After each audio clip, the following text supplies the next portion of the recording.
ನಾನು ನಾಗರಾಜ್ ನಕ್ಷತ್ರಿ ಗುರುಗಳ ಹತ್ರ ಮಾತನಾಡ್ತೀನಿ. ಗುರುಗಳೇ, ಮತ್ತೊಂದು ವಿಚಾರ. ಈಗ ಸಂತೋಷ್ ಗುರುಜಿ ಅವರು ಹೇಳ್ತಾ ಇದ್ರು, ಈ ರೀತಿ ಏನಾದರೂ ಆಗಿದ್ದು ಕಂಡು ಬಂದಲ್ಲಿ 108 ದಿನಗಳಲ್ಲಿ ಅಂದ್ರೆ ರಾಜಕಾರಣದಲ್ಲಿ ಏನಾದರೂ ಒಂದು ಬದಲಾವಣೆ ಆಗುತ್ತೆ ಅಂತ ಹೇಳಿ. ಇಲ್ಲಿ ಒಂದು ಪ್ರಶ್ನೆ ಏನು ಅಂತ ಹೇಳಿದ್ರೆ, ಈ ರೀತಿಯಾದಂತಹ ಬದಲಾವಣೆ ಆದ್ರೆ ಈಗ ಹಂಗಂದ್ರೆ ಉಳಿದವರು ಕೂಡ ಈಗ ಪ್ರತ್ಯಂಗಿರಾ ದೇವಿಯ ಮೊರೆ ಹೋಗಬೇಕಾ? ಉಳಿದವ್ರು ಹೇಗೆ ರಕ್ಷಣೆ ತಗೊಳ್ಳೋದು? ಇದೇ ರೀತಿ ಆಗ್ಬಿಟ್ರೆ ಆಡಳಿತ ಯಂತ್ರವನ್ನ ಯಾವ ರೀತಿ ಇವ್ರು ಸರಿ ಮಾಡ್ಕೊಳ್ತಾರೆ? ಇವ್ರು ಪೂಜೆ ಮಾಡಿಸಿದ್ರು ಅಂತ ಅವ್ರು ಪೂಜೆ ಮಾಡಿಸಿದ್ರು ಅಂತ ಇವರು, ಈ ರೀತಿ ಮೊರೆ ಹೋಗ್ಬಿಟ್ರೆ ಅಥವಾ ಈ ರೀತಿ ಆಡಳಿತ ಪಕ್ಷದಲ್ಲಿರೋರೇ ಆಗ್ಬಿಟ್ರೆ ಈಗ ನೆಕ್ಸ್ಟ್ ಸಿದ್ದರಾಮಯ್ಯನವ್ರು ಎಚ್ಚೆತ್ಕೊಳ್ಬೇಕಾ, ಪರಮೇಶ್ವರ್ ಅವ್ರು ಎಚ್ಚೆತ್ಕೊಳ್ಬೇಕಾ ಅನ್ನುವಂಥ ಪ್ರಶ್ನೆ ಉದ್ಭವ ಆಗುತ್ತೆ.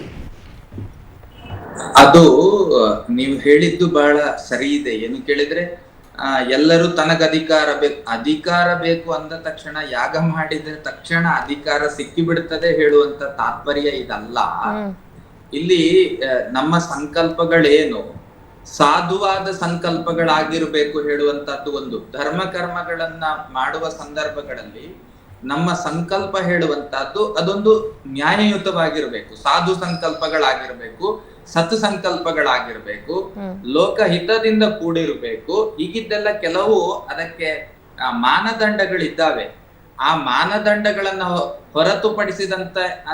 ಹೊರತುಪಡಿಸಿದಂತೆ ನಮ್ಮ ಸಂಕಲ್ಪಗಳೆಲ್ಲವೂ ಈಡೇರಿ ಬಿಡ್ತದೆ ಪೂಜೆ ಮಾಡಿದ್ರೆ ಅಂತ ಹೇಳುವಂತ ತೀರ್ಮಾನ ಏನಾದ್ರೂ ಇದ್ದಿದ್ರೆ ನಾನು ಯಾಗ ಮಾಡಬಹುದಾಗಿತ್ತು, ನೀವು ಯಾಗ ಮಾಡಬಹುದಾಗಿತ್ತು, ಅದರಿಂದ ನಮಗೂ ಪಟ್ಟ ಸಿಗ್ತದೆ ಅಂತಿದ್ದಿದ್ರೆ. ಹಾಗಲ್ಲ. ನಮಗೆ ಆ ಸ್ಥಾನಕ್ಕೆ ಹೋಗಿ ಕೂತ್ಕೊಳ್ಳುವಂತಹ ಅರ್ಹತೆಗಳುಂಟು ಅಂತ ಅಂದುಕೊಳ್ಳಿ. ಒಂದು ವೇಳೆ ಅಂತಹ ಅರ್ಹತೆಗಳನ್ನ ನಾನು ಹೊಂದಿದ್ದೇ ಹೌದಾದ್ರೆ ನನಗೆ ಆ ಸ್ಥಾನ ನನ್ನ ಅದೃಷ್ಟದಲ್ಲಿ ಇಲ್ಲ ಅಂತ ಇದ್ದಾಗ ಅದೃಷ್ಟವನ್ನ ದಕ್ಕಿಸಿಕೊಳ್ಳುವುದಕ್ಕೆ ನಾವು ಉಪಾಯಗಳನ್ನ ಮಾಡುವುದ್ರಲ್ಲಿ ಅರ್ಥ ಇರ್ತದೆ. ಯಾವಾಗ ನಮಗೆ ಅರ್ಹತೆಗಳು ಇಲ್ಲದೆ ನಾನು ಅದೃಷ್ಟದಿಂದಲೇ ಒಂದು ಜಾಗಕ್ಕೆ ಹೋಗಿ ಕೂತ್ಕೊಳ್ತೇನೆ ಹೇಳುವಂತಹ ಒಂದು ಏನು ಪ್ರಯತ್ನಗಳನ್ನ ಮಾಡಿದ್ರು ಕೂಡ ಅದು ಕೂಡ ಸಾಧುವಾದದ್ದಲ್ಲ ಅಂತ ಹೇಳುವಂತಹದ್ದು ಇದು ನಮ್ಮ ಶಾಸ್ತ್ರ ಗ್ರಂಥಗಳ ಬೋಧನೆ ಆಗಿರುವಂತದ್ದು. ಹಾಗಾಗಿ ಯಾಗಯಜ್ಞಗಳ ಸಂಕಲ್ಪ ಹೇಳುವಂತದ್ದು ಬಹಳ ಮುಖ್ಯ ಆಗುತ್ತದೆ. ಆ ಸಂಕಲ್ಪ ಹೇಳುವಂತದ್ದೇನಿದೆ ಅದು ಸತ್ಸಂಕಲ್ಪವಾಗಿರ್ಬೇಕು, ಲೋಕಹಿತದ ಚಿಂತನೆಯಲ್ಲಿ ಇರಬೇಕು. ಈ ಎರಡು ಚಿಂತನೆಗಳಿದ್ದು ನನ್ನಲ್ಲಿ ಅರ್ಹತೆಗಳಿದ್ದಾಗ ನಾನೇನಾದ್ರೂ ಪ್ರಯತ್ನವನ್ನ ಮಾಡಿದ್ದೇ ಹೌದಾದ್ರೆ ಅಥವಾ ದೇವತಾರಾಧನೆಗಳನ್ನ ಮಾಡಿದ್ದೇ ಹೌದಾದ್ರೆ ನನಗೆ ಅದು ಅನುಗ್ರಹ ರೂಪದಲ್ಲಿ ಅದೃಷ್ಟ ಸ್ಥಾನವಾಗಿ ಬರಬಹುದು ಹೇಳುವಂತಹ ನಂಬುಗೆ. ಈ ನಂಬುಗೆ ಒಂದು ತಾತ್ವಿಕವಾದ ನಂಬುಗೆ. ಅಥವಾ ಯಾರಿಗೋ ನೋವನ್ನ ಮಾಡಬೇಕು, ಇನ್ಯಾರದ್ದೋ ತೇಜೋವಧೆಯನ್ನ ಮಾಡಬೇಕು, ಇನ್ಯಾರದ್ದೋ ಬದುಕನ್ನ ಕೆಡಿಸಬೇಕು, ಈ ಸಂಕಲ್ಪಗಳೆಲ್ಲವೂ ಕೂಡ ಬಹಳ ದೀರ್ಘಾವಧಿಯ ತನಕ ಇದು ನಡೆಯುವಂತಹ ವಿಷಯಗಳಲ್ಲ. ಹಾಗಾಗಿ ಇಲ್ಲಿ ಅವರ ಸಂಕಲ್ಪ ಏನು, ನನಗೆ ಅವರ ಬೈಟನ್ನ ಗಮನಿಸಿದಾಗ ನನಗೆ ಎಲ್ಲರಿಂದಲೂ ಕೂಡ ತೊಂದರೆ ಕಣಯ್ಯ ಅಂತ ಒಂದು ಡೈಲಾಗ್ ಅನ್ನ ಹೊಡೆದ್ರು. ಆಮೇಲೆ ನೀವುಗಳು ಕಾಟ ಕೊಡ್ತೀರಿ ಅಂತ ನಿಮ್ ಮೀಡಿಯಾದವರಿಗೂ ಅಂದ್ರು. ಹೀಗಿದ್ದೆಲ್ಲ ಅಂದಿರುವಾಗ ಅಂದ್ರೆ ಒಟ್ಟು ಮೆಂಟಲಿ ಒಂದಷ್ಟು ಭಾರಗಳು ಅಂತಂದ್ರೆ ಒತ್ತಡ ಹೇಳುವಂತಹದ್ದು ಅವರ ತಲೆಯಲ್ಲಿ ಇಲ್ಲ. ಅವ್ರಿ ಮತ್ತೊಂದು ಮಾತು ನೇರವಾಗಿ ಹೇಳಿದ್ರು ಗುರುಗಳೇ, ಅಂದ್ರೆ ನನಗೆ ಶತ್ರು ಕಾಟ ಇದೆ, ಶತ್ರುಗಳ ಕಾಟಕ್ಕೋಸ್ಕರ ಶತ್ರುಗಳಿಂದ ರಕ್ಷಣೆ ಸಿಗ್ಲಿ ಅಂತ ನಾನು ಪ್ರತಿನಿತ್ಯ ಪೂಜೆ ಮಾಡ್ತೀನಿ ಅನ್ನುವಂತ ಮಾತನ್ನ ಕೂಡ ಹೇಳಿದ್ರು ಅವರು. Each profession competition it is common. ಯಾವುದೇ ಕ್ಷೇತ್ರಕ್ಕೆ ಹೋದ್ರೂ ಕೂಡ ಅಲ್ಲಿ ಒಂದು ಕಾಂಪಿಟೇಷನ್ ಇದ್ದೇ ಇರ್ತದೆ. ಅದನ್ನ ನಾವು ತಳ್ಳಿ ಹಾಕ್ಲಿಕ್ಕೆ ಆಗುದಿಲ್ಲ. ಅದೇ ರೀತಿಯದ್ದಾದಂತ ಕಾಂಪಿಟೇಷನ್ ಹೇಳುವಂತದ್ದು ರಾಜಕಾರಣ ಕ್ಷೇತ್ರದಲ್ಲಿಯೂ ಕೂಡ ಇರುವಂತದ್ದು. ಆ ರಾಜಕಾರಣ ಕ್ಷೇತ್ರದಲ್ಲಿ ಇರುವಂತಹ ಕಾಂಪಿಟೇಷನ್ ಅನ್ನ ಯಾವಾಗ ನಾನು ಮಾನಸಿಕವಾಗಿ ಎದುರಿಸಲಿಕ್ಕೆ ಸಾಧ್ಯ ಆಗುವುದಿಲ್ವೋ ಆಗ ಇಂತಹ ದಾರಿಗಳನ್ನ ಹಿಡಿದು ಇದರಿಂದ ಒಂದಷ್ಟು ನಾನು ಶಕ್ತಿವಂತನಾಗಿ ಇದನ್ನ ಎದುರಿಸ್ತೇನೆ ಹೇಳುವಂತಹ ಭಾವನೆ, ಅಂತಹ ಒಂದು ಸಂಕಲ್ಪ ಇದ್ರೆ ಆಶ್ಚರ್ಯ ಇಲ್ಲ.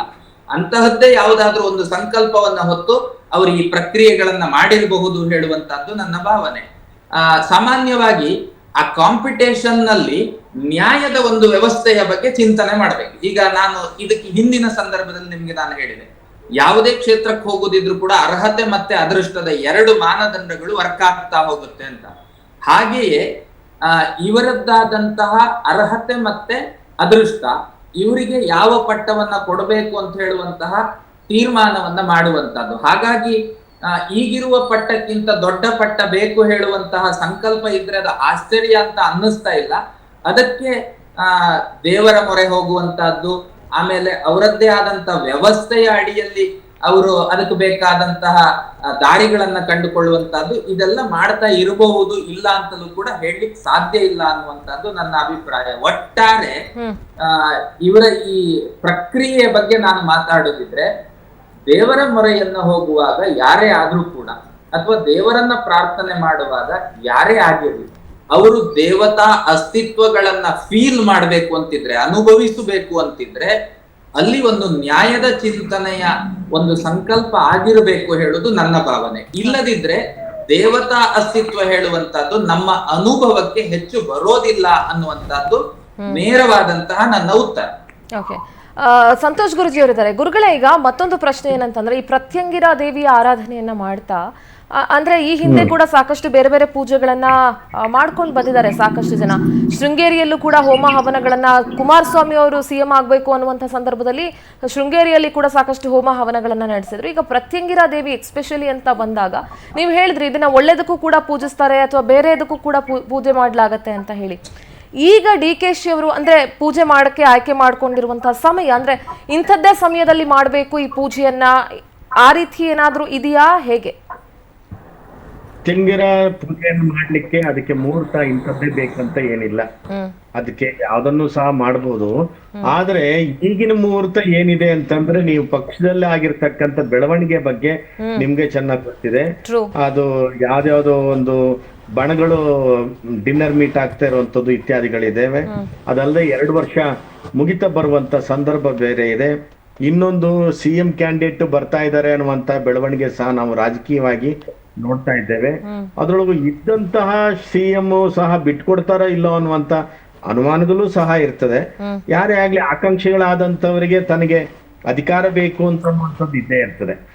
ಅದೇ ತರದಲ್ಲಿ ಈಗ ಶೃಂಗೇರಿಗೆ ಹೋಗುವಂತದ್ದಾಗ್ಲಿ, ಕೊಲ್ಲೂರಿಗೆ ಹೋಗುವಂತದ್ದಾಗ್ಲಿ, ಇದು ಸಾತ್ವಿಕ ದೇವಿಯರ ಆರಾಧನೆ.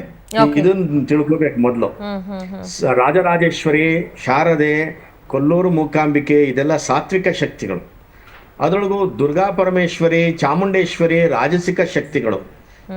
ಈ ಪ್ರತ್ಯಂಗಿರ, ಮಾರಿಕಾಂಬ ಅಥವಾ ಈ ತರದ್ದು ಬೇರೆ ದೇವತೆಗಳಿದ್ರೆ ಅದು ಆಧ್ಯಾತ್ಮಿಕ, ಭಗವತಿ ಇವೆಲ್ಲ ಕೇಳಿದಿರಲ್ಲ, ಇವೆಲ್ಲ ತಾಮಸಿಕ ಶಕ್ತಿಗಳು.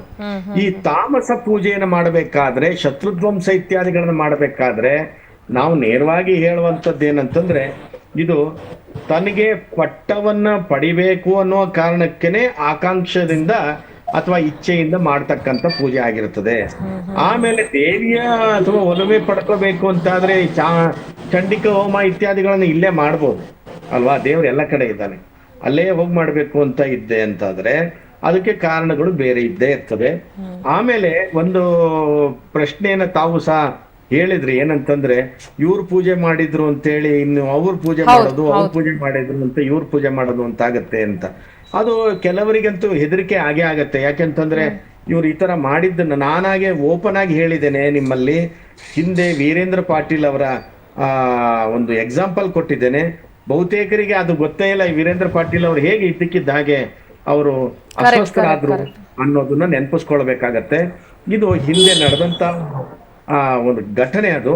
ಆಮೇಲೂ ತುಂಬಾ ನಡೆದಿದ್ದಾವೆ. ಆದ್ರೆ ನೀವೆಲ್ಲ ಕೇರಳಕ್ಕೆ ಹೋಗಿದ್ದಂತ CMಗಳನ್ನ ಹಿಂದಿಯೂ ಸಹ ತೋರಿಸಿದಿರಿ. ಆದ್ರೆ ಈಗ ನಡೀತಕ್ಕಂತ ಬೆಳವಣಿಗೆಯಲ್ಲಿ ಇವರು ಬಹುತೇಕ ತನಗೂ ಶತ್ರುಗಳಿದ್ದಾರೆ, ತನಗೂ ಇದಿದ್ದಾರೆ ಅಂತ ಹೇಳುವಾಗ ನೋಡಿ, ಒಂದೊಂದು ಬಣಗಳು ಇವರು ವಿರುದ್ಧವಾಗಿ ಮಾತಾಡ್ತಾ ಇದ್ದಾರೆ. ಆಮೇಲೆ ಅಧ್ಯಕ್ಷ ಪದವಿಯಿಂದ ಇಳಿಬೇಕು, 4 ವರ್ಷ ಆಯ್ತು, ಬೇರೆಯವ್ರಿಗೆ ಕೊಡ್ಬೇಕು ಅಂತ ಹೇಳ್ತಾರೆ. ಆಮೇಲೆ CM ಆಗಿ ನಾನು ಆಕಾಂಕ್ಷಿ ಅಂತ 1-2 ಜನ ಹೇಳ್ತಾರೆ. ಈಗ ಆಲ್ರೆಡಿ CM ಆಗಿ ಗುರುತಿಸ್ಕೊಂಡದ್ದು ಒಂದಿಷ್ಟು ಜನ ಇದ್ದಾರೆ. ಹೀಗಿರ್ಬೇಕಾದ್ರೆ ಈ ವರ್ಷ ಅಂದ್ರೆ ಈ ಪೀರಿಯಡ್ ಅಲ್ಲಿ CM ಆಗ್ಲಿಲ್ಲ ಅಂತ ಆದ್ರೆ ಇನ್ನು ನೆಕ್ಸ್ಟ್ CM ಹೇಗಾಗ್ತಾರೆ ಅನ್ನೋದು ಅವರಿಗೂ ಭಯ ಇರ್ತದೆ. ಹಾಗಾಗಿ ಈ ಮೊರೆ ಹೋಗಿರ್ಬೋದು. ಈ ಹೋಗಿದ್ದಕ್ಕೆ ಪ್ರತಿ ಒಂದಕ್ಕೂ ಯಾವ್ದಕ್ಕೆ ಆಗ್ಲಿ ಆಂಟಿಡಾಟ್ ಅಂತ ಇದ್ದೇ ಇರ್ತದೆ. ಓಕೆ, ರೈಟ್ ಗುರುಗಳೇ, ಥ್ಯಾಂಕ್ ಯು ಪವರ್ ಟಿವಿ ಜೊತೆ ಮಾತನಾಡಿದಕ್ಕೆ.